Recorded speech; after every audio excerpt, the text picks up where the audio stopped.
മൂവാറ്റുപുഴ പിറവം നിയമസഭാ മണ്ഡലങ്ങളിലെ വോട്ടെടുപ്പിന് മുന്നോടിയായുള്ള പോളിംഗ് സാമഗ്രികളുടെ വിതരണം നടന്നു.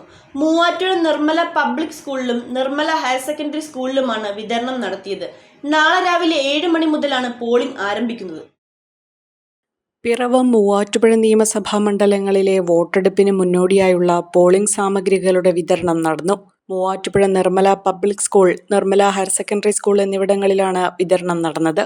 തിരക്കൊഴിവാക്കുന്നതിനായി പിറവം മണ്ഡലത്തിലേക്കായി നിർമ്മല പബ്ലിക് സ്കൂളിൽ 20 കൗണ്ടറുകളും മൂവാറ്റുപുഴ മണ്ഡലത്തിനായി നിർമ്മല ഹയർ സെക്കൻഡറി സ്കൂളിൽ 16 കൗണ്ടറുകളും സജ്ജീകരിച്ചിരുന്നു. പിറവം മണ്ഡലത്തിൽ 206 ബൂത്തുകളും മൂവാറ്റുപുഴയിൽ 203 ബൂത്തുകളുമാണുള്ളത്. വോട്ടിംഗ് യന്ത്രം, വിവിപാറ്റ് ഉൾപ്പെടെയുള്ള സാമഗ്രികൾ പരിശോധിച്ച് ഉറപ്പുവരുത്തിയ ശേഷം ഉദ്യോഗസ്ഥർ ബൂത്തുകളിലേക്ക് തിരിച്ചു. ഇതിനായി ബസ്സുകൾ ഉൾപ്പെടെ 200ഓളം വാഹനങ്ങൾ അധികൃതർ ഒരുക്കിയിരുന്നു. 2 മണ്ഡലങ്ങളിലുമായി ഓരോ ബൂത്തിലും 5 പേർ വീതം ആകെ 2050 ഉദ്യോഗസ്ഥരെയാണ് തെരഞ്ഞെടുപ്പ് ഡ്യൂട്ടിക്കായി നിയോഗിച്ചിരിക്കുന്നത്.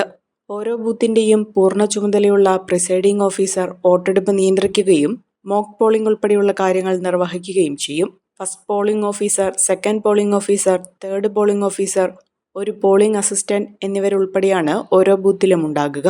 പോളിംഗ് ബൂത്തുകളിൽ പോലീസിന്റെ സുരക്ഷാ സംവിധാനങ്ങളും ഒരുക്കിയിട്ടുണ്ട്. വീഡിയോ റെക്കോർഡിംഗ് ഉൾപ്പെടെ ഓരോ ബൂത്തിലും ഉണ്ടാകും.